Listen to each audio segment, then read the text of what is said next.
ఆశ్చర్యపడి తన వెంట వచ్చుచున్న జన సమూహము వైపు తిరిగి, ఇశ్రాయేలులోనైనను ఇంత గొప్ప విశ్వాసము నేను చూడలేదని మీతో చెప్పుచున్నాను నేను. ଏଠି ଲେଖାଯାଇଥିବା ବାକ୍ୟ ଅନୁସାରେ ଆମେ ଦେଖିପାରୁଛୁ ଗୋଟେ ଅଧିକାରୀର କଥା ଲେଖାଯାଇଅଛି। అక్కడ రాయబడిన వాక్య భాగంలో ఒక అధికారి గురించి రాయబడినట్టుగా మనకి కనబడుతుంది। యేసు ତାଙ୍କର విశ్వాసకు ଦେଖି శ్రేష్ఠ విశ్వాసం అని యేసు କହିବାଟା ଆମେ ଦେଖିପାରୁଛୁ। ఇక్కడ మనం చూడగలిగేది ఒక వ్యక్తి యొక్క విశ్వాసం ఎంతో గొప్పది। పగటి వేళ నీ విశ్వాసం ఎలా ఉన్నదో ఈ పగటి వేళ పరిశోధించుకు తీరడానికి ఈ వాక్యం పరిచర్య సహాయపడి తీరుతుంది। ଆଜି ତୁମର ବିଶ୍ୱାସ କି ପ୍ରକାରେ ଅଛି ସେଟା ଟିକେ ପରୀକ୍ଷା କରିବା ପାଇଁ ଆଜିର ఈ ପ୍ରଚାର ତୁମକୁ ସାହାଯ୍ୟ କରିବ। ఇక్కడ రాయబడిన ఈ వాక్య భాగంలో ఈ శతాధిపతి గురించి బైబిల్ గొప్పగా కొన్ని మాటలు అక్కడ చెప్తున్నది। ଏଠି ଅଧିକାରୀର ବିଷୟରେ ପରମେଶ୍ୱର ଲୋକମାନେ ବହୁତ శ్రేష్ఠ ଭାବରେ ସେ କହୁଅଛନ୍ତି। కానీ 2-3 వచనాలు చదివినప్పుడు చూడగలిగిన ఒక మాట 2-3 ସମୟରେ ଆମେ ଦେଖିପାରୁଛୁ ତାଙ୍କର ଘରେ କାମ କରୁଥିବା ଜଣେ ପରିଶ୍ରମକାରୀ ଜଣେ ବ୍ୟକ୍ତି ରୋଗୀ ହେଇଯିବାରୁ ସେ ବ୍ୟକ୍ତି ସେ ରୋଗରୁ ମୁକ୍ତିବା ନିମନ୍ତେ ସୁସ୍ଥ ପାଇବା ନିମନ୍ତେ ଲୋକମାନଙ୍କୁ ଯୀଶୁଙ୍କ నికటకు పఠావచ్చుంది। ఇక్కడ మనం తెలుసుకోగలిగిన ఒక మాట తన కింద స్థాయిలో పని చేసే వారి పట్ల ఉన్న మనస్థితి ఎలా ఉన్నదో మనకు అక్కడ కనబడుతున్నది। ତମଠାରୁ ଉଚ୍ଚ ଥିବା ଲୋକମାନଙ୍କୁ ତମେ ନମସ୍କାର କହିବ, ତମଠାରୁ ଶ୍ରେଷ୍ଠ ଭାବରେ ଥିବା ଲୋକମାନଙ୍କୁ ତମେ କଣ କରିବ ଶ୍ରେଷ୍ଠ ବୋଲି ମାନିବ, ତମଠାରୁ ତଳ ସ୍ଥାୟୀରେ ଥିବା ବ୍ୟକ୍ତିକୁ କେମିତି ତମେ ମାନୁଛ ଟିକେ పరీక్ష କରି ଦେଖ। నీకన్నా కింద స్థాయిలో ఉన్న వారికి ఏ రీతిగా పరామర్శించుతున్నావో ఒకసారి అందుకే ఇక్కడ మన సంఘం మనం చూడొచ్చు। డబ్బు ఆస్తి ఉన్న వాళ్ళకందరికీ చేయించి ప్రజలు చెప్తారు, సంఘంకి రానోడు ఏ రీతిగా పని చేయనోడు ఎవడో పరామర్శించారు। దాని అర్థం వారిలో విశ్వాసం లేదు, వారి ఊరికినే సంఘానికి వచ్చేది అని మనం తెలుసుకోవచ్చు। କେତେକ ମଣ୍ଡଳୀ ଗୁଡ଼ିକ ଆମେ ଦେଖୁଛୁ ଧନୀ ବ୍ୟକ୍ତିମାନେ ଥିଲେ ସେମାନଙ୍କୁ ଲୋକ ହାତ ଦେବେ, ସେମାନଙ୍କୁ ବସିବା ପାଇଁ ଖୋଜି ଦେବେ, ସେମାନଙ୍କୁ ସବୁ ଜିନିଷ ଗୁଡ଼ିକୁ ଆଣିକି ଦେବେ। ମାତ୍ର ଦରିଦ୍ର ଗରିବ ବ୍ୟକ୍ତିମାନେ ଥିଲେ ସେମାନଙ୍କୁ ପ୍ରେସ୍ ରୋଡ୍ କହିବେ ନାହିଁ, ତାଙ୍କ ସହିତ ମିଶିବେ ନାହିଁ, ତାଙ୍କ ସହିତ କଥା ସେତିଆ ବିଶ୍ୱାସୀ ମାନେ ମଧ୍ୟ ମଣ୍ଡଳୀରେ ଅଛନ୍ତି। ସେମାନେ ବିଶ୍ୱାସୀ ବୋଲି ବି ଆମେ କହିପାରିବା ନାହିଁ, କାରଣ ସେମାନଙ୍କଠାରେ ବିଶ୍ୱାସ ନାହିଁ। అయితే ఇక్కడ రాయబడిన వాక్య భాగంలో ఈ శతాధిపతి తన కింద వాడి పట్ల మనసు ఈ పగటి వేళ నీ సంఘంలో కింద స్థాయిలో ఉన్న వారి పట్ల నీ మనసు ఎలాగున్నది అది దాని కరెక్ట్ లేకపోతే నీ విశ్వాసం దేవునికి అనుకూలమైన విశ్వాసం కాదు, కేవలం నాటకం అన్నది తెలుసుకు తీరాలి। ସେଥିରେ ତମର ବିଶ୍ୱାସ ସଠିକ ବିଶ୍ୱାସ ନୁହେଁ, ସେଟା କେବଳ ଗୋଟେ ନାଟକ ଦେଖେଇବା ଗୋଟେ ବିଶ୍ୱାସ ବୋଲି ଆମେ କହିପାରିବା। అయితే ఇక్కడ ఈ చదివిన ఈ వాక్యంలో ఆయన 2 మనుషులను యేసయ్య దగ్గరికి పంపించుచున్నట్టుగా మనకి కనిపిస్తున్నది। 2 ప్రకార వ్యక్తి మనకు ఏ ధ్వని వ్యక్తి కానికొండకు పఠావచ్చుంది, ଯୀଶୁଙ୍କ ନିକଟକୁ ପଠାଉଛନ୍ତି। ପ୍ରଥମେ ସେ କାହାକୁ ପଠାଉଛନ୍ତି? ଯିହୁଦୀ ମାନଙ୍କୁ ପଠାଉଛନ୍ତି। ଯିହୁଦୀ ମାନଙ୍କୁ ପଠାଇକି କହୁଛନ୍ତି ମୋର ଯୋଉ ଦାସ ଅଟେ ସେ ରୋଗୀ ହେଇଅଛନ୍ତି, ତାକୁ ଟିକେ ସୁସ୍ଥତା କରିବା ନିମନ୍ତେ କାହାକୁ ପଠାଅ? ଯୀଶୁକୁ ପଠାଅ, ଯୀଶుକୁ ଟିକେ ଡାକ ବୋଲି ସେ କଣ పరమవుతుంది। అది ମୁଁ ତମକୁ పచారుతే నీ ఇంటిలో నీ ఇరుగు పొరుగులో రోగి దశలో ఉన్న వారిని పరామర్శించి తీరడానికి ఎన్నిసార్లు నీ సేవకుడిని పిలిచావు, ఎన్నిసార్లు వారి దేవుడి సన్నిధికి తీసుకొచ్చావు ఒకసారి పరిశోధించుకోవాలి। అలా లేకపోతే నీ విశ్వాసం ఎలా ఉన్నదో నువ్వు వీక్షించుకో। ଏ ଭାଇ କଲା ପରି ରୋଗୀ ଅବସ୍ଥାରେ ପଡ଼ିଥିବା ସମସ୍ୟା କେତେ ଜଣକୁ ତମେ ରିକମେଣ୍ଡେସନ ଭାବରେ ପଠାଇକିରି ଯୀଶୁଙ୍କ ନିକଟକୁ ଆଣିଛି। ଏ 2 ଜଣ ବ୍ୟକ୍ତିକୁ ଆଣିଛି। ଏ 2 ଜଣ ବ୍ୟକ୍ତି ବି ଯୀଶୁଙ୍କ ନିକଟକୁ ଆସିଲା ପରି ଲେଖାଯାଇଅଛି। ପ୍ରଥମେ ଆସିବା ବ୍ୟକ୍ତି ସେମାନେ ଯୁହୁଦୀ ଲୋକମାନେ, ସେମାନେ ଯୀଶୁଙ୍କ ନିକଟକୁ ଆସି ଯୀଶୁଙ୍କୁ କହିଲେ ଏ ଧନୀ ବ୍ୟକ୍ତିଙ୍କ ପାଇଁ ଯୀଶୁ ତମେ କିଛି କରିବାର ଅଛି, କାହିଁକି ସେ ଆମ ପାଇଁ ମନ୍ଦିର ବନାଉଛି, ସେ ଆମକୁ ପ୍ରେମ କରିବା ଜଣେ ବ୍ୟକ୍ତି। వచ్చి చెప్పిన మాట ఏంటిది అంటే ఈ వ్యక్తికి ఎవరికో మీరేం చేయాలి, స్వస్థతని ఇప్పించుకు తీరాలి। కారణం ఏంటిది? వీడి దేవాలయం కట్టించిన వాడు, వీడి ఇశ్రాయేలు ప్రజలను ఏం చేసేవాడు? ప్రేమించేవాడు। అట్లాంటి వాడి కొరకు యేసయ్య నీవేం చేసి తీరాలి। యేసయ్య అందరి కొరకు చేసే దేవుడు అని ఒక బోధాట ఉంది, అది బోధాట కాదు, నిజమే। యేసయ్య అందరి కొరకు చేసే దేవుడు కాదు, కొందరు కొరకు మాత్రం చేసే దేవుడే। ଯୀଶୁ ସମସ୍ତଙ୍କ ପାଇଁ ଚମତ୍କାର କାର୍ଯ୍ୟ କରିବା ପରମେଶ୍ୱର ନୁହେଁ, ଯୀଶୁ କେତେକଙ୍କ ପାଇଁ ଚମତ୍କାର କାର୍ଯ୍ୟ କରିବା ପରମେଶ୍ୱର ନୁହେଁ। ଯୀଶୁ ଜଣଙ୍କ ପାଇଁ ଚମତ୍କାର କାର୍ଯ୍ୟ କରୁଥିଲେ ସେ వ్యక్తి ఈశ్వరుଙ୍କର మహిమ నిమిత్తం ఉపలబ్ధ అవ్వచ్చు। యేసయ్య ఒకటి కొరకు ఏదైనా కార్యం చేయాలంటే కనీసం వాడి దేవునికి మహిమ వచ్చే ఒక విధానం తన జీవితంలో చేయగలిగి తీరాలి, దానికి నువ్వు ఉపయోగపడి తీరాలి అన్నది తెలుసు తీరాలి। ଦ୍ୱିତୀୟରେ ଆମେ ଦେଖିବା ସମୟରେ ଆମେ ଦେଖିପାରୁଛୁ ଦ୍ୱିତୀୟରେ ସେ ତାଙ୍କର ସାଙ୍ଗକୁ ପଠାଇକିରି କହୁଛନ୍ତି ଯୀଶୁ ମୋ ଘରକୁ ଆସିବା ପାଇଁ ଯୋଗ୍ୟ ନୁହେଁ। రెండోదిగా స్నేహితుడను పంపించి చెబుతున్నాడు యేసయ్య నా ఇంటికి రావడానికి యోగ్యుడు కాదు। నేటి విశ్వాసులు కూడా ఈ మాట చెప్పరు, అట్లాంటి మాట ఈయన చెప్పింది। ଆଜିର ବିଶ୍ୱାସୀ ମାନେ ମଧ୍ୟ କ'ଣ ଏ କଥାଟିକୁ କହନ୍ତିନି ଯୀଶୁ ମୋ ଘରକୁ ଆସିବା ପାଇଁ ଯୋଗ୍ୟ ନୁହେଁ ବୋଲି କିଏ ବି କହେ ନାହିଁ। ସମସ୍ତେ କହେ ନା ଯୀଶୁ ଆମର ମନ୍ଦିର ଭିତରେ ଅଛି, ଯୀଶୁ ମୋର ଭିତରେ ଅଛି। କେତେ ବଡ଼ ଯୋଗ୍ୟ ଥିବା ବ୍ୟକ୍ତି ପୁଣି କହୁଅଛନ୍ତି, ମାତ୍ର ଏ ବ୍ୟକ୍ତି କହୁଛି ଯୀଶୁ ମୋ ଘରକୁ ଆସିବା ପାଇଁ, ଯୀଶୁ ମୋ ନିକଟକୁ ଆସିବା ପାଇଁ ମୁଁ ଯୋଗ୍ୟ ନୁହେଁ। ଆଜି ଆମର ନିଜ ଯୋଗ୍ୟତାକୁ ଦେଖାଇ ଯୀଶుଙ୍କ నికటకు ଡାକିବା ପାଇଁ ଆମେ ପ୍ରସ୍ତୁତ କରୁଅଛୁ। ఈ బాగటి వేళ మనమందరం చేసే పద్ధతి ఏంటంటే నా ఇంటికి రావడానికి యోగ్యుడు, నా ఆరాధనకు రావడానికి యోగ్యుడని మనం ఊహించుకుంటున్నామే తప్ప యేసయ్య అసలు ఏం చేయడు। అలాంటి ఊహలు కలిగిన వాడి దగ్గరికి యేసయ్య రాడు। అందుకే ఈ మనిషి యొక్క విశ్వాసం గొప్పదని చెప్పారు। కారణం ఏంటో తెలుసా? ఈయనకి తెలుసు యేసయ్య నా ఇంటికి రావడానికి ఏం కాదు, యోగ్యుడిని కాదు। యేసయ్య దగ్గరికి నేను వెళ్ళి తీరడానికి ఏం కాదు, యోగ్యత నాకు లేదు అన్నది అర్థమైంది। ఈ కాలంలో కొందరి ప్రార్థన ఆత్మికత జీవితం చూస్తే యేసయ్య ఆ తాత సొమ్ము అనుకుంటున్నారు। యేసయ్య నీ ఇంటికి రావడానికి కూడా యోగ్యుడు కాదు, నువ్వు యేసయ్యని పిలవడానికి కూడా నువ్వు యోగ్యుడు కాదు। అది అర్థం చేసుకోగలిగి తీరితే అది నీకు ఏమై తీరితే శ్రేష్టత చెందేటట్టుగా ఉన్న విశ్వాసంగా మారి తీరగలుగుతారు। లేకపోతే ఆరాధనకు వచ్చి నాటకం చేసి వెళ్ళొచ్చు, నాటక వేదికగా ఆరాధన వేదిక మారి తీరొచ్చు। ఈ పగటి వేళ కాచి సకల ଜାଣିବାର ଅଛି ଯୀଶୁକୁ ଯୀଶୁ ବୋଲି ଡାକିବା ପାଇଁ ଯୋଗ୍ୟତା ଆମକୁ ନାହିଁ। ଯୀଶୁ ଆମର ନିକଟରେ ଆସିବା ପାଇଁ ଯୋଗ୍ୟତା ଆମକୁ ନାହିଁ। ଏ ବାଇବଲ ହାତରେ ଧରିବା ପାଇଁ ଆମକୁ ଯୋଗ୍ୟତା ନାହିଁ। ଏ ବାଇବଲ ଆମ ହାତରେ ମିଳିବା ପାଇଁ କେତେ ଜଣ ପ୍ରାଣ ତ୍ୟାଗ କରୁଛନ୍ତି। ତମେ ସେ ପ୍ରାଣ ତ୍ୟାଗ ନ କରିପାରିଲେ ଏ ବାଇବଲ ତମେ ଛୁଇଁ ବି ପାରିବ ନାହିଁ, ପଢି ବି ପାରିବ ନାହିଁ। అదే కాలేదు, నీవు ఈ వాక్యం నీ దగ్గరకు రావడానికి ఎంతో మంది ప్రాణం అడ్డం పెట్టుకొని తీరారు। అలాగైతే ఈ వాక్యం నువ్వు పట్టుకోవాలన్నా చదువుకోవాలన్నా ఆ రీతి కలిగిన మనస్తత్వం ఉండి తీరాలి। లేకపోతే ఊరికి నేను సెక్లో బైబిల్ పట్టుకున్నట్టే అర్థం కాలేదనుకుంటా। అందుకే చాలా మంది యొక్క విశ్వాసం ఏం కాదు, గొప్ప విశ్వాసం కాదు। ଏଠି ଏ ବ୍ୟକ୍ତିଙ୍କର ବିଷୟରେ ଲେଖାଯାଇଛି ସେ ଜଣେ ଇସ୍ରାଏଲରେ ମୁଁ ଏତେ ବିରାଟ ବଡ଼ ଗୋଟେ ବିଶ୍ୱାସ ମୁଁ କୋଉଠି ଦେଖି ନାହିଁ, ମୁଁ କୋଉଠି ବି ଦେଖି ନାହିଁ ବୋଲି ଯୀଶୁ କହୁଅଛନ୍ତି। ఈ మాట చెప్పింది యేసయ్య। ఇశ్రాయేలీయులలో ఇంత గొప్ప విశ్వాసం నేనేం చేయలేదు। దాని అర్థం యేసయ్య మన విశ్వాసం గురించి ప్రస్తావించేవాడు కాలేదు। ଯୀଶୁ ଆମର ବିଶ୍ୱାସ ବିଷୟରେ ଘୋଷଣା କରିବା ବ୍ୟକ୍ତି ଅଟନ୍ତି। ବିଶ୍ୱାସ ఉన్నోడు గురించి చెప్పేది, లేనోడు గురించి యేసయ్య తలపు లేదు। విశ్వాସ ଥିବା ବ୍ୟକ୍ତିଙ୍କ ବିଷୟରେ ଯୀଶୁ କଣ କରନ୍ତି, ସେ ପ୍ରକାର କହନ୍ତି। ఎందుకు ఈ మనిషి యొక్క విశ్వాసం గొప్పదని చెప్పారు? କାହିଁକି ଏ ବ୍ୟକ୍ତିଙ୍କର ବିଶ୍ୱାସ ଶ୍ରେଷ୍ଠ ବୋଲି କହିବାର କାରଣ ఏ ଈଶ୍ୱରଙ୍କର ଅଧିକାରକୁ ଜାଣିଥିଲା। ఈయన దేవునికి నా అధికారం తెలుసుకున్నాడు కాబట్టి। చాలా మంది దేవుని బిడ్డలకి ఇది తెలియదు, అధికారాన్ని అనుకున్న విలువ। మాస్టర్ గారు చెప్పాడు 7 గంటలకు ప్రార్థన అంటే 9 గంటలకు వచ్చిన విశ్వాసి అధికారానికి లోబడుతున్నాడు మీరే నిరీక్షించాడు। ପାଳପାଇକି କହିଲେ ସାତଟା ବେଳେ ପ୍ରାର୍ଥନା ଅଛି, 9ଟାରେ ଗୋଟେ ବିଶ୍ୱାସୀ ଆସୁଛି ବୋଲି ତାର ଅର୍ଥ ସେ କେତେ ସେ ପାଳକଙ୍କୁ ବଶୀଭୂତ ହେଉଛି, ସେ ଅଧିକାରକୁ ମାନୁଛି। ଟିକେ ଚିନ୍ତା କରି ଦେଖନ୍ତୁ, అర్థం కాలేదు। దాని అర్థం పాస్టర్ ఆయన అలా చెప్తాడులే, ఆయన కదా ఆయనకి పని పాట ఉండదు అనుకొని నువ్వు ధిక్కరించి తిరుగుతున్నావు, దాని వలన నీకేం కలగదు, సుఖం కలిగి తీరదు। అందుకే ఈ వ్యక్తి అధికారానికి ఏం చేసేవాడు, గుర్తింపునిచ్చుకు తీరాడు। 3 రీతి కలిగిన అధికారాన్ని ఆయన అక్కడ ఉపయోగించినట్టుగా మనకు మొదటిగా యూదులకు అధికారం ఉంది, అందుకే యూదులను పంపించి తీరాడు। ప్రథమే से यहूदी ମାନଙ୍କୁ ପଠାଇଲା, କାହିଁକି यहूदी ମାନଙ୍କୁ ଅଧିକାର ଅଛି କଣ ପାଇଁ, ଯୀଶୁଙ୍କୁ ଡାକିବା ପାଇଁ ଅଧିକାର ଅଛି। కానీ ఎందుకు యూదులను పిలిచాడు? యూదులు దేవుని యొక్క పిల్లలు కాబట్టి వారికి ఏముంది, ఆరాధన ఉంది, వారికి యాగర్పణలు ఉన్నాయి, వారికి ఏముంది, దేవుని యొక్క వ్యవస్థితి ఉంది। అందుకే ఆయన ఎవరిని పంపించాడు, యూదులను పంపించి తీరాడు। ఆ యూదులకు నా అధికారం గురించి ఆయనకి ఏముంది, అవగాహన ఉంది। రెండోదిగా చెప్తున్నది మాట ఏంటో తెలుసా, యేసయ్య నా ఇంటికి రావడానికి నేను అధికారిని కాదు, నేను యోగ్యుడును కానని ఒప్పుకున్నాడు। ଦ୍ୱିତୀୟରେ ସେ ନିଜେ ନିଜେ ସ୍ୱୀକାର କଲା କି ଏ ଅଧିକାର ପ୍ରାପ୍ତ ହେଇଥିବା ଯୀଶୁ ମୋ ଘରକୁ ଆସିବା ପାଇଁ ସେ କଣ ନୁହେଁ, ଅଧିକାରୀ ନୁହେଁ। అందుకే ఈ పగటి వేళ దేవుని బిడ్డలు తెలుసుకుంటారా, నువ్వు నిజంగా దేవుని యొక్క అధికారానికి లోపడుతున్నావా లేదా? ఈ పగటి వేళ వాక్య పరిచయం నీకు అర్థమైతుంది। ଆଜି ତମେ ଈଶ୍ୱରଙ୍କ ବଶୀଭୂତ ହଉଛ, ଈଶ୍ୱରଙ୍କର ଅଧିକାରକୁ ବଶୀଭୂତ ହଉଛ କି ନାହିଁ ତମେ ନିଜେ ନିଜେ ଚିନ୍ତା କରି ଦେଖ।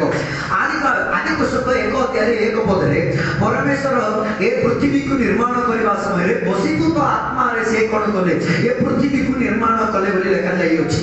దాని కారణం మొదటి వచనం చెప్తున్నది, దేవుడి భూమిని సృష్టించినప్పుడు తన అధికారాన్ని ప్రస్తావించేటట్టుగా ఆయన ఏం చేశాడు? ఈ భూమిని సృష్టించుకు తీరాడు. ఆ భూమిని సృష్టించి తీరే దాంట్లో తన అధికారం ఆయన ఏం చేశారు? ఉపయోగించుకు తీరాడు. అందుకే దేవుడు సృష్టించును గాక అన్న మాటను అధికారముతో పలికి తీరాడు. ସେଥିପାଇଁ ସୃଷ୍ଟି ହଉ ବୋଲି ଅଧିକାରରେ ସେ କହିଲେ. అందుకే ସେ ଅଧିକାର ପୃଥିବୀରେ ଏବଂ సృష్టిରେ ଦେଖାଗଲା ବୋଲି ଆମେ ଦେଖିପାରୁଛୁ. ఆ అధికారం సృష్టిలో భూమిలో ఏమైతే కనబడి తీరింది. దాని అర్థం భూమిలో నివసించిన వాడైనా పరలోకంలో నివసించిన వాడైనా దేవుని అధికారానికి లోబడి తీరాలి. ପୃଥିବୀରେ ଜନ୍ମ ହେଇଥିବା ଜଣେ ବ୍ୟକ୍ତି ହେଲେ ମଧ୍ୟ, ସ୍ୱର୍ଗରେ ଥିବା ଜଣେ ବ୍ୟକ୍ତି ହେଲେ ମଧ୍ୟ ଈଶ୍ୱରଙ୍କୁ ବଶୀଭୂତ ହେବାକୁ ବାଧ୍ୟ. ଈଶ୍ୱର କିଏ ମୁଁ ଜାଣିନାହିଁ, ସେମିତି କିଏ ମଧ୍ୟ କହିପାରିବନି. దేవుడు ఎవడో నాకు తెలియదు, దేవదూతలు ఎవడో నాకు తెలియదని నువ్వు చెప్పలేవు. ఏం చెయ్యాలి? ఆయన అధికారం కింద ప్రపంచం పుట్టిందంటే లోబడి తీరదంతా సునిశ్చితం. అందుకే కీర్తన 119:89 ଗୀତ ସଂହିତା 119:98 କୁହାଯାଉଛି ଈଶ୍ୱରଙ୍କର ବାକ୍ୟ ସତ୍ୟ ଅଟେ, ଈଶ୍ୱରଙ୍କର ବାକ୍ୟ ଯାହା ଅଟେ ସେଟାକୁ ସେ କ'ଣ କରିଛନ୍ତି? ପୂର୍ଣ୍ଣ କରିଅଛନ୍ତି. అధికారం దేవునిదైతే అధికారముతో దేవుడు మాట్లాడిన మాటలు నిజమైనది, అధికారముతో దేవుడు చేసిన చేష్టలన్నీ కూడా నిలకడత్వం కలిగి ఉన్నదని దేవుని యొక్క వాక్యం చెప్పుచున్నది. దాని ସେଥିରେ ତାରି ଅର୍ଥ ଈଶ୍ୱର ଅଧିକାର ପ୍ରାପ୍ତ ହେବା ବ୍ୟକ୍ତି ହେବା ହେତୁ ତାର ଅଧିକାରର କଥା ସତ୍ୟ ଅଟେ, ସେ ଯାହା କହନ୍ତି ସେଟା ସମ୍ଭବ ହୁଏ. మనకి అధికారం లేదు కాబట్టి మనలో చాలా అబద్ధాలు ఉన్నాయి. ଆମଠାରେ ଅଧିକାର ନଥିବା ହେତୁ ଆମେ మిథ్యావాది ଅଟୁ, ଆମଠାରେ సత్యత ନାହିଁ. మనలో సత్యము లేకపోవడానికి కారణం మనకి దేవునికి చెందిన ఒక అధికారం లేదు కాబట్టి. అందుకే ఇశ్రాయేలు ప్రజలను దేవుడు నడిపించిన ప్రణాళికలో దేవుడు 10 ఆజ్ఞలను ఇచ్చి తీరడానికి కారణం ఏంటిది అంటే ఇశ్రాయేలు ప్రజలకు దేవుడు బోధించేది నేను అధికారం చెందిన దేవుడిని తెలియవచ్చు తీరడానికి. ଇସ୍ରାଏଲର ଲୋକମାନଙ୍କୁ ପରମେଶ୍ୱର 10ଟି ଆଜ୍ଞା ଦେବାର କାରଣ କ'ଣ କହିଲେ? ପରମେଶ୍ୱର କହନ୍ତି କି ଯେ ମୁଁ ଅଧିକାରକୁ ବଶୀଭୂତ ପରମେଶ୍ୱର ଅଟେ, ସେଥିପାଇଁ ତୁମେ ମୋର ଲୋକ ହେବା ହେତୁ ସେ ଅଧିକାରକୁ ତୁମେ କ'ଣ କରିବାର ଅଛି? ବଶୀଭୂତ ହେବାର ଅଛି. ఒక ఆజ్ఞను ఆదాం పాటించలేనప్పుడు 10 ఆజ్ఞను దేవుడు ఇశ్రాయేలు ప్రజలకు ఇచ్చారు. ଗୋଟେ ଆଜ୍ଞାଟିକୁ ପରମେଶ୍ୱର ଆଦାମକୁ ଦେବା ସମୟରେ 10ଟି ଆଜ୍ଞା ఇశ్రాయేలు ଲୋକମାନଙ୍କୁ ଦିଆଗଲା. ఒక ఆజ్ఞను పాటించలేని ఆదాము 10 ఆజ్ఞలను ఏ రీతిగా పాటించుకోగలిగి తీరేది? అలాగైతే దేవుని అధికారాన్ని ప్రస్తావించి తీరడానికి ఒక ఆజ్ఞ అయినా 10 ఆజ్ఞ అయినా ఇవ్వబడి తీరినది.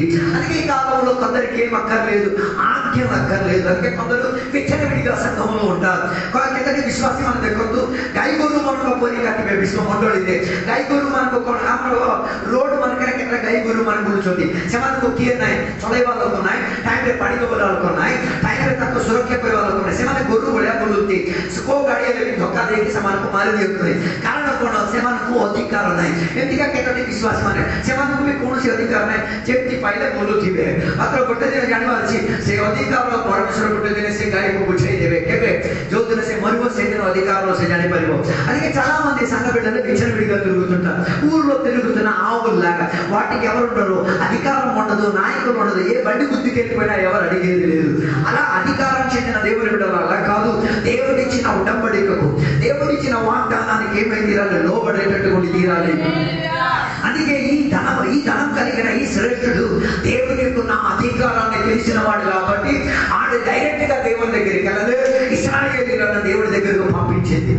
ସେଥିପାଇଁ ସେ ଏ ପରମେଶ୍ୱରଙ୍କ ଅଧିକାରକୁ ସେ ଜାଣିଥିଲା. ସେ ଜାଣିଥିବା ହେତୁ ସେ ଯୀଶୁଙ୍କ ନିକଟକୁ ଗଲା ନାହିଁ, ବରଂ କାହାକୁ ପଠେଇଲା? ଯିହୁଦୀମାନଙ୍କୁ ଈଶ୍ୱରଙ୍କ ନିକଟକୁ ପଠେଇଲା. కారణం ఏంటిది?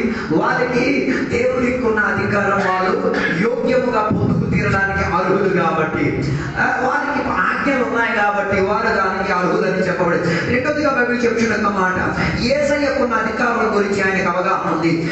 మొదటిగా తండ్రి అయిన దేవుని గురించిన అవగాహన ఆయనకు ఉండేది. రెండోది యేసయ్యకున్న అధికారం ఆయనకు అవగాహన ఉంది.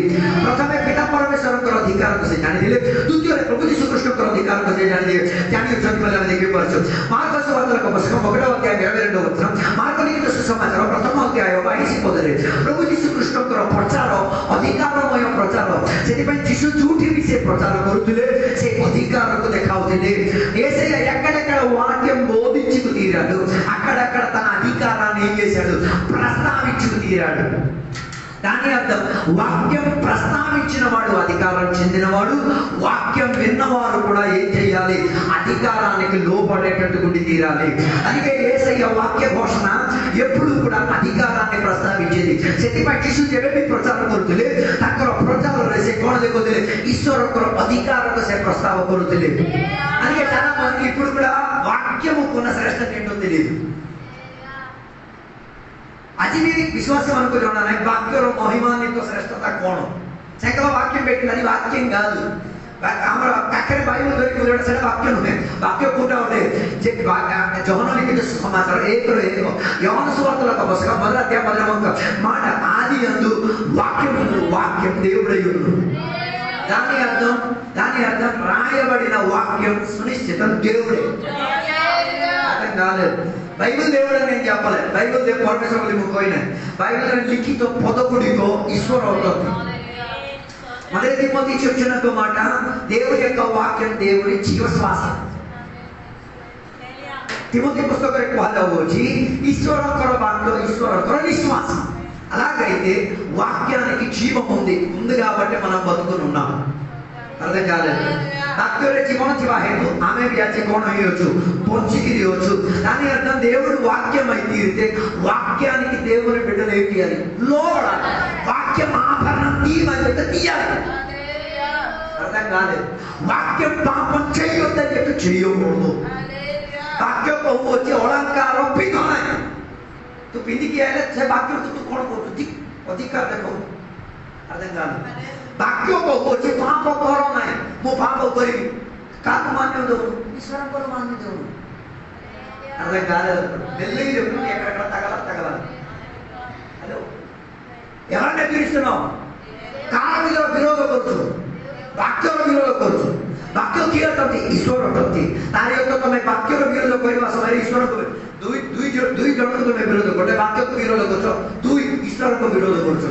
ఒకటి వాక్యాన్ని ధిక్కరిస్తున్నావు, రెండోది దేవుని. వాక్యాన్ని ధిక్కరిస్తున్నావు, ఓకే ఎలాగో బయటికి వచ్చని చెప్పవచ్చు. దేవునికి ధిక్కరిస్తున్నావు, బతుకుతావో లేదో చూసుకో. అర్థం కాలేదనుకోండి.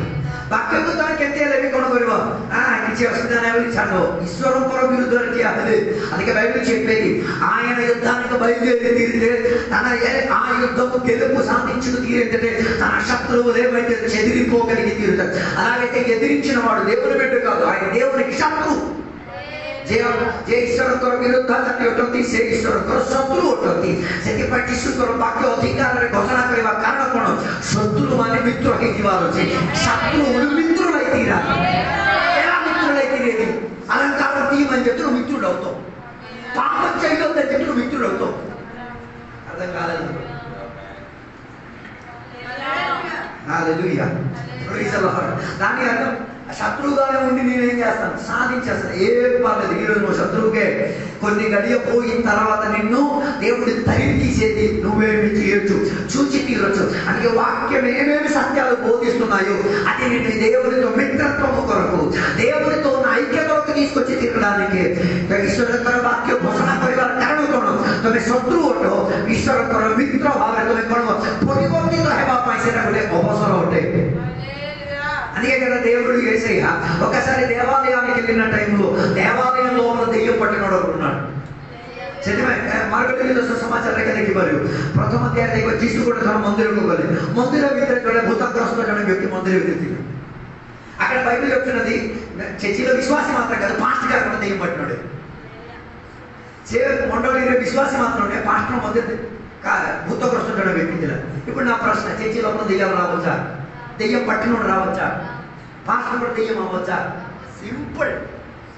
దెయ్యానికి ఉన్న లక్షణాలు వింటే దెయ్యం అయిపోతారు. మీలో ఉందని మీరు వివేచించండి. ఈశ్వరంతో లోకమానకు వికృత రాస్తాయి. ఓకే, దేవుని బిడ్డల లోపలికి సాతాను రాగలుగుతారా? దాని అర్థం నువ్వు యేసయ్య రక్తాన్ని చులకన చేసావు, వాక్యాన్ని చులకన చేసావు, యేసయ్య ఇచ్చిన రక్షణను చులక చేసేస్తే మరి నీ మీద ఏ ప్రభావం లేదు. యేసయ్య రక్తం యొక్క ప్రభావం లేదు, యేసయ్య ఇచ్చిన విడుదలకు ప్రభావం లేదు, యేసయ్య ఇచ్చిన పరలోకానికి ప్రభావం లేదు. అలాంటప్పుడు ఆటోమేటిక్ ఎవరికి యాక్సెస్? సాతానుడికి అవకాశం. ఆ సాతానుడు చర్చి లోపలికి వచ్చి పాటలు కూడా పాడతాడు, ఆరాధన నడుపుతాడు, వాక్యం కూడా చెప్తాడు, ప్రజల్ని పరిపాలన కూడా చేస్తాడు, భోజనాలు కూడా పెడతాడు. ఎవరు వచ్చారు? యేసయ్య వచ్చారు. ఎందుకు యేసయ్య వచ్చారు? యేసయ్య ఆ దేవాలయానికి రావడానికి ఒకే ఒక కారణం, ఇది కాదురా నాయన అధికారం, ఇది కాదు నేను మీకు బోధించిన అధికారం, ఇది కాదు దేవుడు నీకు ఏం చేసేది తెలియవచ్చిన అధికారం అని తెలిసి తీరడానికి యేసయ్య దేవాలయానికి వెళ్ళింది. యేసయ్య దేవాలయానికి వెళ్ళి ఆ దుష్టాత్మ పట్టిన వారిని ఏం చేశారు? అందరికీ స్వస్థపరచలే, ఆ ఒక్క ఆమెను మాత్రమే యేసయ్య స్వస్థపరిచారు. మిగతా మొదటి స్వస్థపరచడానికి యేసయ్య మనసు అనిపించలేదు. కారణం ఏంటిది? ఆ స్వస్థత పొంది కూడా పెద్ద ప్రయోజనం ఏంటి? ఆమె స్వస్థత పొందితే ఏమైనా ప్రయోజనము? అప్పుడు స్వస్థత ఎవరికి ఇచ్చేది? ప్రయోజనం ఉన్నోడికి. అర్థం కాదు. ప్రయోజనం లేనుడికి దేవుడు ఏమి ఇవ్వడు. ఆయనకి తలనొప్పి లేదు, నిన్ను స్వస్థపరిచి ప్రయోజనం శూన్యంగా ఉండడానికి.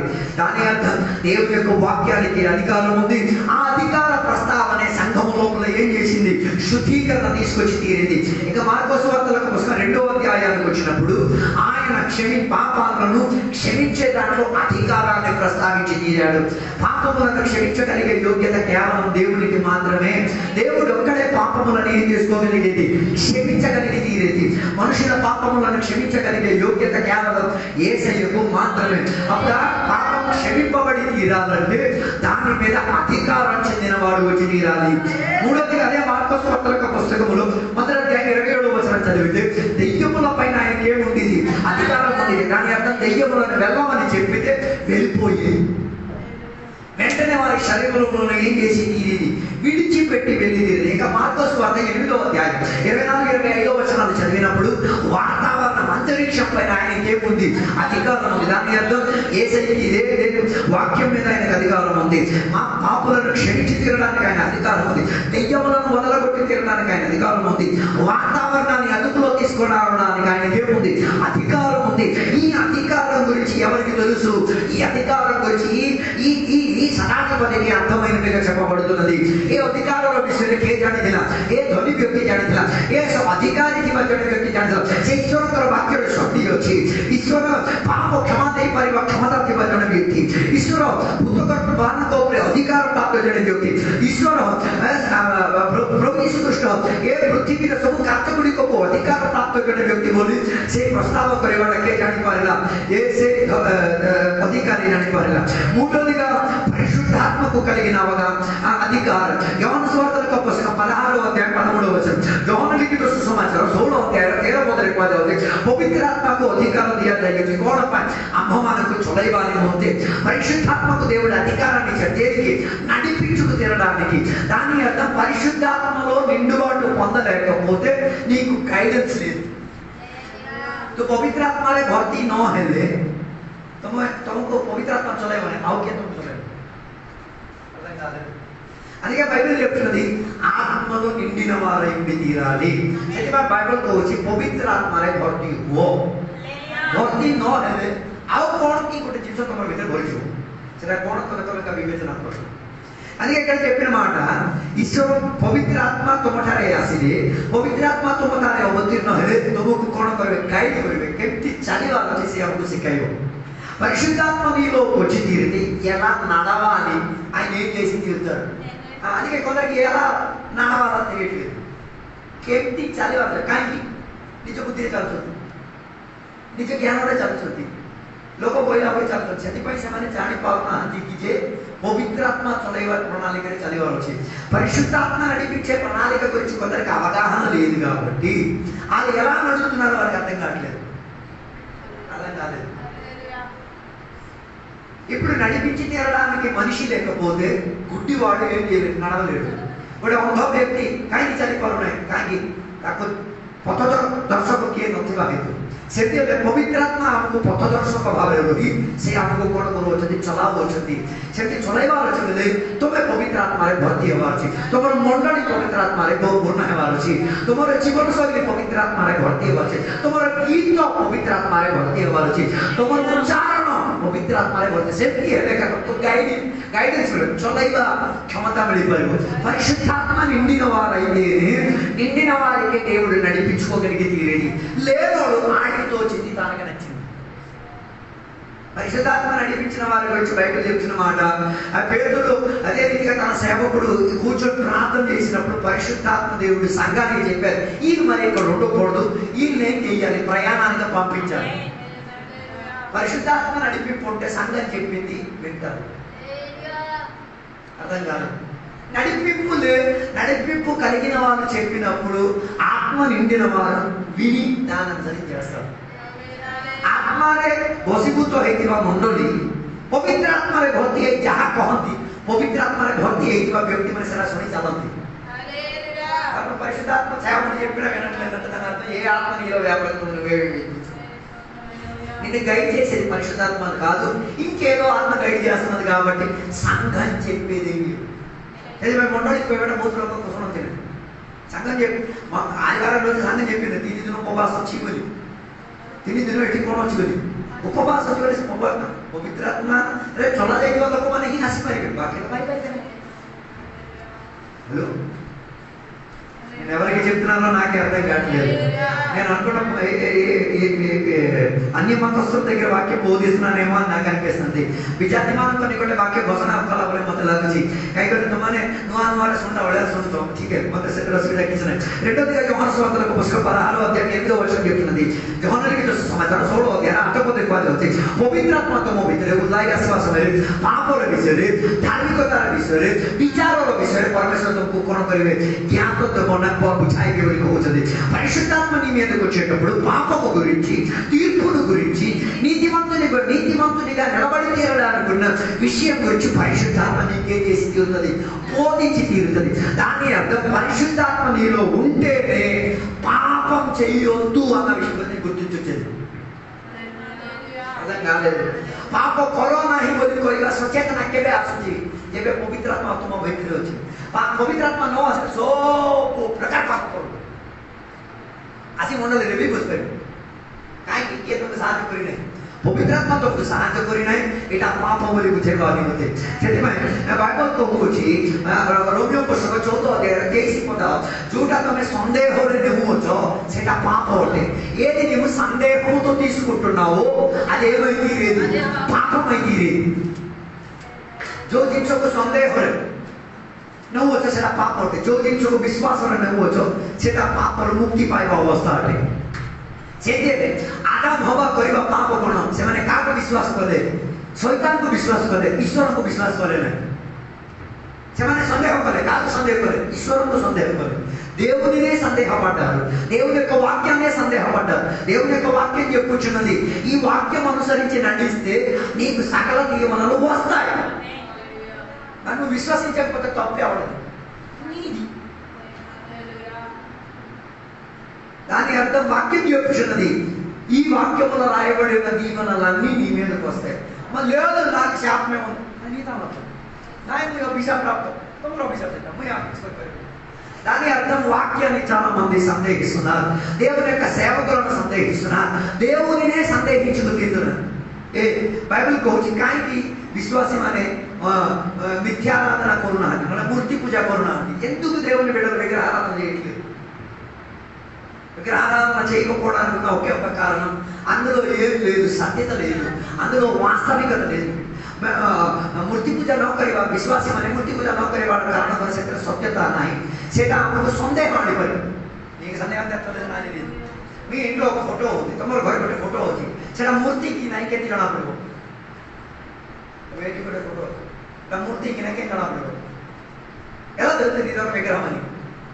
అది మాట్లాడలేదు కదా, అర్థం కాదు. సరే କଥା ହଉଛି କି ସେଟା ମୂର୍ତ୍ତି కాదు, అర్థం కాదు.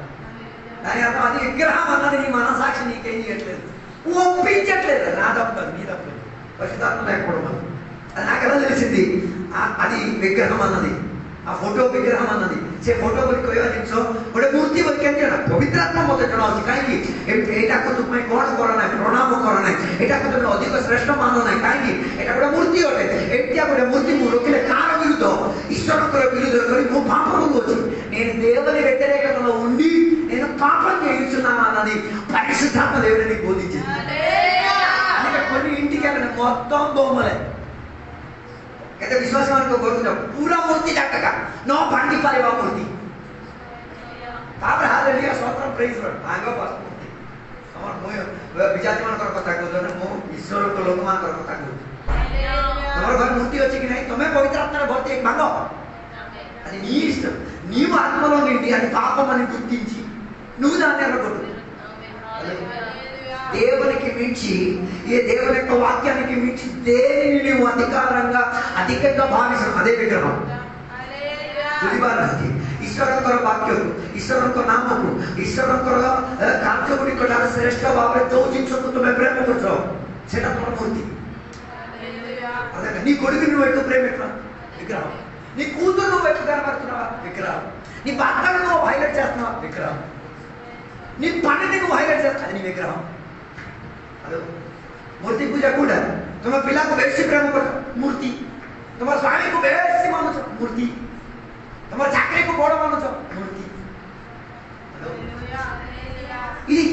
ఇది ఒక విగ్రహం అని అర్థం చేసుకోకుండా చాలా మంది వచ్చి దేవునికి సేవ చేస్తున్నారు এটা ଗୋଟେ ମୂର୍ତ୍ତି ବୋଲି ନ ଜାଣିକି ଆସିକି ଆରାଧନା ପ୍ରେଜ୍ ହାଲେଲୁୟା ସବୁ କରିବେ এটা ଜାଣିବାର ସହିତ କ'ଣ କରିବ ଅଛି ପବିତ୍ରତା ତମଠାରେ କାର୍ଯ୍ୟ କରିବ ଅଛି పరిశుద్ధాత్మ నీలో పని చేస్తేనే ఇది విగ్రహం అని తెలిసి దాన్ని ఏం చేయవచ్చు ఇది పాపం ఇది నాకు వద్దు అని చెప్పచ్చు కొంతమందికి తెలియదు ఏది పాపం దాన్ని అందుకే నేను చెప్పాను సందేహించి ఏది రిసీవ్ చేస్తావు అదే పాపం ఇది సందేహం రెచ్చగొట్టేది నీకు సందేహం రావట్లేదంటే మరి ఏ దేవుడిని నువ్వు చెబుతున్నావు నాకు తెలియదు तुमको से बोलती संदेह अनु नहीं है मैं वो परमेश्वर को सेवा కొంచెం జాను రెండోదిగా బైబిల్ చెప్తున్న మాట పరిశుద్ధాత్మ నీ మీదకి వచ్చినప్పుడు నీతిగా నిలబడడానికి నీతిమంతుడిగా ఉండి తీరడానికి మనకి ఏం చేసి తీరుతుంది సహాయపడి తీరుతుంది నీతిమంతత్వం అని చెప్తే దానికి ఉన్న అర్థం ఏంటిది ଧାର୍ମିକ ବୋଲି କହିଲେ ତାର ପଦର ଅର୍ଥ କ'ଣ ଈଶ୍ୱରଙ୍କ ପାଇଁ ଠିଆ ହେବା ପାଇଁ ଥିବା କ୍ଷମତା దేవుని కొరకు నిలబడి తీరడానికి ఉన్న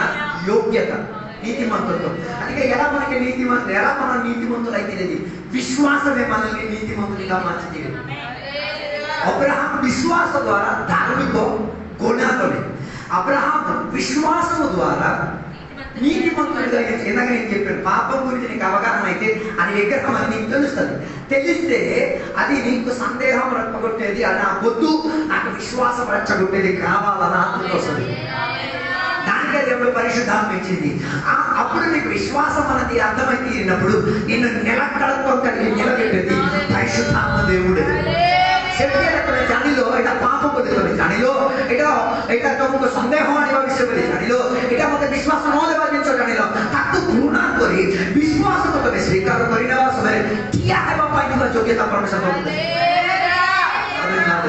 అబ్రహాం ఎలా నిలబడ్డాడు దేవుడు ఆయన నీ విశ్వాసాన్ని చూచే ఈ పక్కటి వేళ విశ్వాసం ఉన్నోడికి దేవుడు ఏం చేస్తాడు దేవుడు నీతో చెప్పలేదంటే విశ్వాసం కాదు ఈ సందేహం అయిపోతుంది అర్థం కాలేదు పోయిన రోజు మా నాన్న హాస్పిటల్లోకి వెళ్ళి చెకప్ చేస్తున్నప్పుడు ఆ మెషిన్ లోపల కూర్చున్నప్పుడు ఆ మెషిన్ కున్న ఆ తీవ్రత శరీరం కాస్త కనిపించినప్పుడు మా నాన్న అక్కడ కూర్చు ఆ పడుకొని ఏం చేశారు ప్రార్థన వెంటనే జీవశబ్దం వినవండి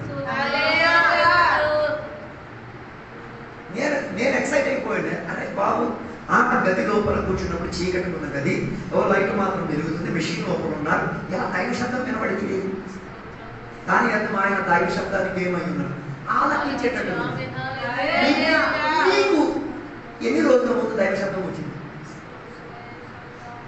ଆଜ୍ଞା ଗୋଟେ ହସ୍ପିଟାଲ ଆସିବା ଟାଇମରେ ସେ ମେସିନରେ ବସି ତାଙ୍କୁ ଚେକିଂ କରୁଛନ୍ତି ସେ ସମୟରେ ସେ ମେସିନର ସେ ଆବାଜ ଶୁଣି ତାଙ୍କୁ ବହୁତ ବିରକ୍ତ ଲାଗିଲାରୁ ସେ ପ୍ରାର୍ଥନା କଲେ ପ୍ରାର୍ଥନା କରିବା ସେଇ ସମୟରେ ପରମେଶ୍ୱର ତାଙ୍କର କାନରେ କଥା ହେବାକୁ ଲାଗିଲେ କଥା ହେବା ସମୟରେ ସେ ବଡ଼ବା ଦେଇକି ମୋତେ ଆସିକି କହିଲେ ମୁଁ ଏମିତି ପ୍ରାର୍ଥନା କରି ସେଠି ବ୍ୟାକୁଳ ହେଇକି ବସିଥିଲି ସେତେବେଳେ ମୋତେ ପରମେଶ୍ୱରଙ୍କର ଆବାଜ ଶୁଭାଗଲା କାହିଁକି ସେ ଆବାଜ ଶୁଣି ପାରିଲେ କାହିଁକି ଗୋଟେ ସେ ସଦାକାଳୀନ ସେ ଆବାଜ ଶୁଣୁଥିବା ଗୋଟେ ବ୍ୟକ୍ତି ମୁଁ ଆପଣଙ୍କ କଥା ତମେ ପରମେଶ୍ୱରଙ୍କର ଆବାଜ ଶୁଣି କେତେ నెల అందుకే మన సాక్ష్యాలు నా దేవుడు మాట్లాడాడని ఎప్పుడే పోయి వాళ్ళ నుంచి వాళ్ళ దేవుడు కాచి కాపాడాడు మళ్ళీ కాపాడాలి దీపాన్ని చూసుకో దీనికోసమే కొంత సాక్ష్యం చెప్పేది ପ୍ରଭାତରେ ଠିଆ ହେଇକି କେତେବେଳେ ସାକ୍ଷୀ କରିଛନ୍ତି ଗତ ସପ୍ତାହରେ ଏ ସପ୍ତାହ ପରେ ପରମେଶ୍ୱର ମୋତେ ସାହାଯ୍ୟ କରି ଠିଆ କଲେ ଆର ସପ୍ତାହ ମଧ୍ୟ ଠିଆ କଲେ ସେଥିପାଇଁ ଏହାକେ କହୁଛି గత వారం నాకెందుకు చెప్తున్నాడు వచ్చే వారం బతికించడానికి విగత వర్షాల କଥା କାହିଁକି କହୁଛୁ ବିଗତ ଦିନର କଥା କାହିଁକି ଆର ଦିନମାନଙ୍କର ମଧ୍ୟ ପରମେଶ୍ୱର କ'ଣ କହିବାଛି ବଞ୍ଚେଇବା ଅଛି କିଏ ମଧ୍ୟ କହୁନି ପରମେଶ୍ୱର ମୋ ସହିତ କଥା ହେଲେ ପରମେଶ୍ୱର ମୋ ସହିତ ଚାଲିଲେ, ପରମେଶ୍ୱର ମୋ ସହିତ ନିବାସ କଲେ, ବିଶ୍ୱାସ ମୋର ବୃద్ధి ହେବା ପାଇଁ అందుకే విశ్వాసంలో ఎదుగుదల పొందిన వాడితో నిలకడతో కొరకే దేవుడు మాట్లాడేది. మాట్లాడని దేవుడవు నీవు. గొప్ప పాట దేవుడు మాట్లాడలే కూడా పాడడు వాడు. మాట్లాడిన వాడు ఏం చేయగలిగేది? పాట పాడగలిగేది. మాట్లాడుతున్న దేవుడు నువ్వు. మాట్లాడితే అది నా విశ్వాసానికి నిలకడతో కలిగేది. నా జీవితంలో నీతిమంతునిగా నిలబడితే నీతిమంతులతో దేవుడు ఎప్పుడు మాట్లాడే దేవుడే. నీతిమంతుల పట్ల మౌనం పాటించే దేవుడు కాదు. అప్పుడప్పుడు నిశ్శబ్దత ఉండి తీరొచ్చు, కానీ విశ్వాసంతో నిలకడతో కలిగిన వారితో సునిశ్చిత దేవుడు మాట్లాడతాడు.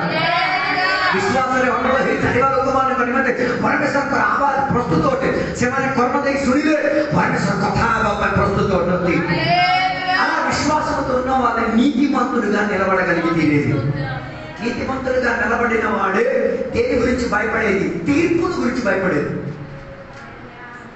धार्मिक भाव में किया है व्यक्ति ही को विषय में भयभीत रहो, विचारों विषय में भयभीत रहो. తీర్పుల గురించి బైబిల్ చెప్తున్నది, క్రీస్తు న్యాయాసనం ఎదుట దేవుని బిడ్డలు అందరూ ఏం చేయాలి? నిలబడాలి. ఎంతమంది భయం ఉంది? ଈଶ୍ୱରଙ୍କର ବିଚାର ସିଂହାସନ ସାମ୍ନାରେ ସକଳେ ଠିଆ ହେବାକୁ ପଡ଼ିବ. କେତେ ଜଣ ବିଶ୍ୱାସ କରୁଛନ୍ତି? మూడు రీతి కలిగిన పుస్తకాలు అక్కడ తెరవబడతాయి. ତିନୋଟି ବହି ବିଚାର ସିଂହାସନ ସାମ୍ନାରେ ଠିଆ ଖୋଲା ଦିଏ. ଗୋଟେ ଈଶ୍ୱରଙ୍କର ବାକ୍ୟ ଖୋଲିବେ. ఎందుకు దేవుని వాక్యం మొదలు తెరుతారు? కాయకి ଈଶ୍ୱରଙ୍କର ବାକ୍ୟ ଖୋଲିବେ? ଆଦି ପୁସ୍ତକର ପ୍ରଥମ ବାକ୍ୟ ଠାରୁ ପ୍ରକାଶିତର ଲାଷ୍ଟ ବାକ୍ୟ ପର୍ଯ୍ୟନ୍ତ ପାଳନ କରୁଛୁ କି ନାହିଁ? ఆదికాండం మొదటి వచనం నుంచి ప్రకటన గ్రంథం చివరి వాక్యం వరకు పాటిస్తున్నావా లేదా? 90% మంది అక్కడ క్లియర్ అయిపోతుంది.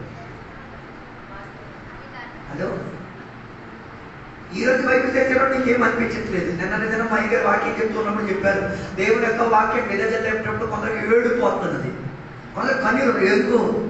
నా జీవితంలో నావేం లేవు కాబట్టి అందుకే ఏడిపోతుంది. దేవా లేదు, దేవా ఎలాగైనా నాలో ఏం లేదు. అది రావాలి.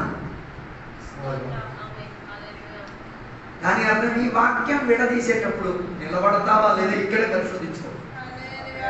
అర్థం కాలేదు. నేను తీర్పు తీర్చేది ఎలాగా? ఈ వాక్యం ద్వారానే. తుమకు విచార పరివర్తన ఈశ్వర వాక్యం ద్వారా. అర్థం కాలేదు. ఈ వాక్యంలో అటు ఇటు దిద్దేసి ఏదో చెప్పవచ్చు, కానీ దీని ఒరిజినల్ కాపీ పరలోకంలో ఉంది. ఏ ବହିରେ ତମେ ଏପଟେ ସେପଟେ ବୁଲାବୁଲି କରି କଣ କରିପାରିବ? ତାର ఒరిజినల్ ବହି କୋଉଠି ଅଛି? స్వర్గంలో ఉంది. ఈ పక్కన నీ మనసాక్షితో నువ్వు మాట్లాడు, ఒకసారి పరామర్శన తెచ్చుకో. దీన్ని అనుసరించేనా జీవించేది? ఏ వాక్య అనుసార ही तो जीवन यापन करूछु की विचार विषय डरिव लोक डरिव తీర్పుల గురించి భయపడినోడు దాన్ని భయపడుతుంది. ఓరి నాయో, ఈ వాక్యంలో ఇంకా నేను ఏం కాలే, మెచ్యూర్ కాలే, పరిపక్వత రాలే. పరిపక్వత వచ్చింది. ପ୍ରଥମ ପୁସ୍ତକ ଈଶ୍ୱରଙ୍କର ବାକ୍ୟ ଅଟେ. ଦ୍ୱିତୀୟ ପୁସ୍ତକ ଯାହାର ନାମ ଜୀବନ ପୁସ୍ତକରେ ଲେଖାଯାଏ ନାହିଁ ତାକୁ କ'ଣ କରାଦିଆଯିବ? ନରକ କୁଣ୍ଡରେ ପକାଇ ଦିଅ. రెండోదిగా ఏ పుస్తకం? జీవగ్రంథం. ఎందుకు జీవగ్రంథం? జీవగ్రంథం ఎవరి గురించి రాసేది? దీన్ని అనుసరించిన వాడి పేరు రాసేది. జీవగ్రంథం పేరు రాసేవాడెవడు? దేవుడే. దీనిని అనుసరించే వాడే పేరే దేంట్లో కనబడి జీవగ్రంథంలో కనబడి తీరేది. ఇంకో విషయం మీరు మర్చిపోతున్న, జీవగ్రంథంలో పేరు రాసిన దేవుడు కోటి వచ్చు కూడా. అర్థం కాలేదు. ଜୀବନ ପୁସ୍ତକରେ ନାମ ଲେଖିଥିବା ପରମେଶ୍ୱର ତୁମର ନା କାଟି ଦେଇକି ପାରନ୍ତି. దాని గురించి భయపడాలి. ఎప్పుడు పోసేస్తారు? କେବେ ତୁମର ନା କାଟିଦେବେ? ରେସନ କାର୍ଡ ଅଛି ତୁମକୁ, ନା କେବେ ରେସନ କାର୍ଡ କାଟିଦେବେ? 2-3 ବର୍ଷ ଧରିକି ଆସୁନାହିଁ, କିଛି କରୁନାହିଁ, ସେମିତିଆ ଲୋକ କରପ୍ସନ କରୁଛି. ଆମର ସରକାର କାଟି ଦେଉଛି. ସେମିତିରେ ପରମେଶ୍ୱର କେବେ ଜଣଙ୍କ ନା କାଟି ଦେଇପାରିବ? ସେ ମଣ୍ଡଳୀକୁ ଆସୁନାହିଁ, ପାଷ୍ଟ ଆଜ୍ଞାର କଥା ମାନୁନାହିଁ, ଈଶ୍ୱରଙ୍କର ବାକ୍ୟ ପ୍ରମାଣ ଚାଲୁନାହିଁ, ତାକୁ ଯେତେ ସଚେତନ ଦେଲେ ବି ସେ ସଠିକ ହେଇ କରେ। ପରମେଶ୍ୱର କ'ଣ କରିଦେବେ? ଆଜି ଟିକେ ପରୀକ୍ଷା କର, କେତେ ତୋର ଜୀବନ ପୁସ୍ତକ ନା କାଟି ଦେଇଛି ଚିନ୍ତା କରିଦେବ. ఎన్నిసార్లు జీవగ్రంథంలో పేరు రాసి కొట్టబడి తీరింది. దాని గురించి భూమిలో భయపడు. పర్వాలేదు. కొందరిదైతే అక్కడ పెద్ద లారీ దిగిపోవడానికి కూడా కన్నం అయిపోయింది ఆ రాసి చోట్ల. ఏమి కోసి రాసి కోసి రాసి కోసి రాసి దేవుని కూడా ఇక్కడ కన్నమైంది. హలో, ଦ୍ୱିତୀୟ ବହି ଅଟେ ଜୀବନ ପୁସ୍ତକ. ଜୀବନ ପୁସ୍ତକରେ ଯାହାର ନାମ ଲିଖିତ ନୁହେଁ తగ్గకుండా నడవకుండా రేపు ఒక 5 జీవగ్రంథంలో పేరు లేకపోతే అలాగైతే నువ్వు మూడికలకు వచ్చే దేనికి, దేవుడికి ప్రార్థన చేసే దేనికి, సువార్త చెప్పే దేనికి జీవగ్రంథంలో పేరు తీరాలి. అక్కడ పేరు పిలవబడేటప్పుడు నీ భక్తి ఎక్కడ నుండి తీరాలి. భయపడదు ఆ విషయం. 3వ ఉన్న పుస్తకం జ్ఞాపకార్థ గ్రంథం. ఏమి జ్ఞాపకార్థ గ్రంథంలో ఏమేమి రాస్తారు? మంచి మాత్రం రాస్తారా? నువ్వు చేసేది మంచి అయినా నువ్వు చెడ్డదైనా రాస్తావు. ఆ విషయం నుంచి భయపడండి. అర్థం కాలేదు. దేవుని యొక్క దాసు వచ్చి ఒక రాజుతో చెప్పిన మాట, నీ జీవితాన్ని కాటలో వేసి తొక్కం వేశారని చెప్పేసరికి భయపడిపోయాడు. ఎందుకు? మంచిది తక్కువ, చెడ్డ ఎక్కువ. ఈరోజు నీవే బిడ్డ తీసుకో, ఏది ఎక్కువ ఉంది. హల్లెలూయా. దేవుని యొక్క వాక్యం చెప్తున్నది. పౌలు చెప్తున్న ఒక మాట, నేనేదో మంచి చేయాలని కోరుచున్నాను కానీ నా లోపల చెడతనం నివసించింది కాబట్టి నేను మంచి కన్నా అధికంగా దేనిని చేసి తీరుతున్నాను, చెడ్డదనం చేసి తీరుతున్నాను. దాన్ని మంచి చేయాలని కోరుతున్నాను. దేవా నీవు నాకు సహాయకుడిగా ఉండి తీరాలి అన్న రీతిగా పౌలు దేవుని దగ్గర ఒప్పుకుంటున్నాను. పేరుతో పౌలకు వచ్చింది మొన్న పరిమపై చాముచి అతను మన కార్య సొప్పుకొచ్చి వచ్చి మొందో వచ్చి ఈ మొందో కార్య మొన్న పరివారం పరమేశ్వర తుమ్మే మమ్మల్ని సాహాଯ୍ୟ दियो तुम्हारा वाक्य मते साहाଯ୍य करी है बाबू जीवन से కూర్చొని. దాని అర్థం దేని విషయం గురించి భయపడాలి. కాగా ఎటు ఉంటారు. మంచి విషయాల గురించి అన్ని పురస్కారాలు దొరుకుతాయి. వాళ్ళ కార్యకుడికి ఒక పైసా ఒప్పుకోవడం. అందుకే కదా బైబిల్ చెప్తుంది, ఒక గ్లాస్ మంచినీళ్ళు నా పేరట నా శిష్యులకి ఇస్తే ఏం దొరికింది? ప్రతిఫలం దొరికింది. మో నమ్మలే మోరి శిష్యుకు ఒకటే గ్లాస్ పానీ దొరుకుతుంది, కోణ పైగో ప్రతిఫలం పైగో. అలాగైతే మంచి క్రియలకు అన్నీ ఏముంది? అది చెడ్డదాంట్లో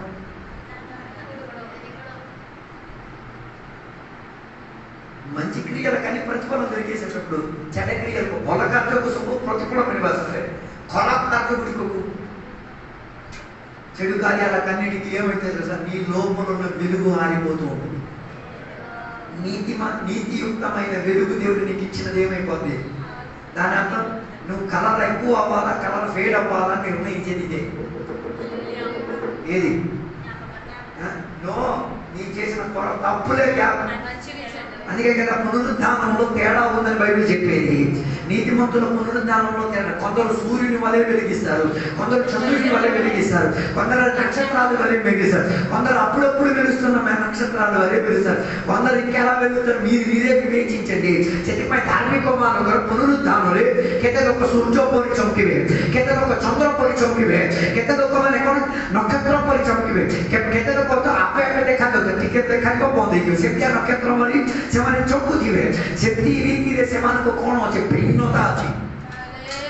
దాని అర్థం నీ చెడు క్రియలకు నీ వెలుగు ఏమై తీరుతుంది? దిమ్మ అవ్వాలా, హై అవ్వాలా తెలిసిపోయి తీరుతుంది. గొప్ప విషయం ఏంటో తెలుసా? ఒకవేళ హై వెతుకున్నానుకో, డిమ్ము వెతుకున్నాడు పక్కన కూర్చున్నావు అనుకో, ఆటోమేటిక్ అంటావు ఊరు నాయన ఇక్కడ బతుకునేటప్పుడు ఏమీ మంచి క్రియలు చేయలేదు. అర్థం కాదు.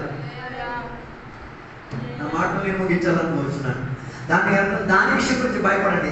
ఏ వెలుగు నీకుంది? ఆ అమ్మవాళ్ళని దేవుడు సృష్టించి తీరినప్పుడు వారికి బట్టలు అక్కర లేనట్లుగా ఉన్న ఒక మహిమ వారు పుట్టి తీరింది. ఆ మహిమనే ఏం చేసి తీరింది? దేవుని యొక్క సాన్నిధ్యతకున్న ప్రసన్నతను వాళ్ళు అనుభవింప చేసుకోగలిగి తీరింది. అలాగైతే ఈ ఆరాధనకు వచ్చేది, పాటలు పాడేది, విశ్వాసంతో నిలకడతో కలిగేది, ఉపవాసం చేసేది ఏమి? నాకు మహిమలో ఏం కావాలి? అధికంగా వెలుగుచ్చి తీరాలని ఆతృతతో కొట్టేసి లేటుకు వచ్చేసి అన్ని చేస్తాం. నాకు ప్రాబ్లం ఏంటి లేదు.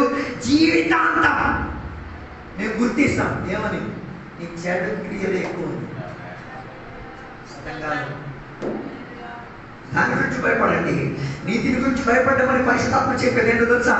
లేదు, నా వెలుగు తగ్గకూడదు, పెరిగి తీరాలి. వెలుగు పెరిగి తీరాలంటే దానికి అనుసరించినట్టుగా పని చేయాలి. వెలుగు పెరగడానికి ఒకే ఒక మార్గం ఏం లేదు. ఏసై దగ్గరికి వచ్చి ఎంత ఏసై కోసం ప్రయాసపడగలుగుతారు అంత ప్రయాసపడండి, అంత ఆత్మీయంగా జీవించండి, అంతగా నీతిమంతుడిగా మారడానికి ప్రయత్నించండి, అంతగా పాపాన్ని దూరపరచుకుని నీతియుక్తమైన బతుకు కొరకు ప్రయాసపడి తీరండి. అలాగైతే వెలిగింపబడి తీరుతాం. చివరి మాట, ఏసై ఆరోహణమైనప్పుడు ప్రభు యేసుక్రీస్తు స్వర్గంలో ఆరోహణ సెకండ్ తెలియదు. మహిమానితో హెల్ప్ వైపుకు వచ్చి ఆయన మహిమానితుడై ఏమైతే పరలోకానికి వెళ్ళి ఎందుకు ఆయన మహిమానితుడు అయ్యారు? కారణం ఏంటి తెలుసు? ఆయనలో పాపం లేదు కాబట్టి, ఆయనలో చెడుతనం లేదు కాబట్టి, ఆయనలో మూర్ఖత్వం లేదు కాబట్టి, ఆయనలో దుష్టత్వం లేదు కాబట్టి, ఆయన ఆ పరలోకానికి ఆరోహణమైన ఆ సందర్భమున తన వెలుగు ఎంత గొప్పదై ఉండేది. ఆ వెలుగును తేలి చూస్తూ చూస్తూ చూస్తూ మేఘం ఆయన ఏం చేసుకుంటే ఎత్తకెళ్ళిపోయింది. కాసేపటైపోయేసరికి ఆ మేఘం ఆయన వెలుగునే వేసింది, కప్పేసి తీరింది. వాటితో మీరు దుఃఖక్రాంతులై తీరినప్పుడు ఇద్దరు దేవదూతలు అక్కడ నిలబడి చెప్పిన మాట ఏం తెలుసా? ఎందుకు మీరు అలా తేలి చూస్తున్నారు? భయపడవద్దు, నువ్వు కూడా ఇదే రీతిగా ఏమై తీరాలి, వెలుగు అయి తీరాలి. హల్లెలూయా. అందుకే విశ్వాసంలో గొప్ప ఉన్నోళ్ళే వెలుగుగా ఉండగలిగి. అందుకే ఆ ధనవంతుడిగా ఉన్న వ్యక్తి యొక్క విశ్వాసం గురించి దేవుడు ఏం చేశాడు? ప్రస్తావించారు. ఈరోజు నీ విశ్వాసం గురించి ప్రస్తావించడానికి వేసే రాగలుగుతాడా?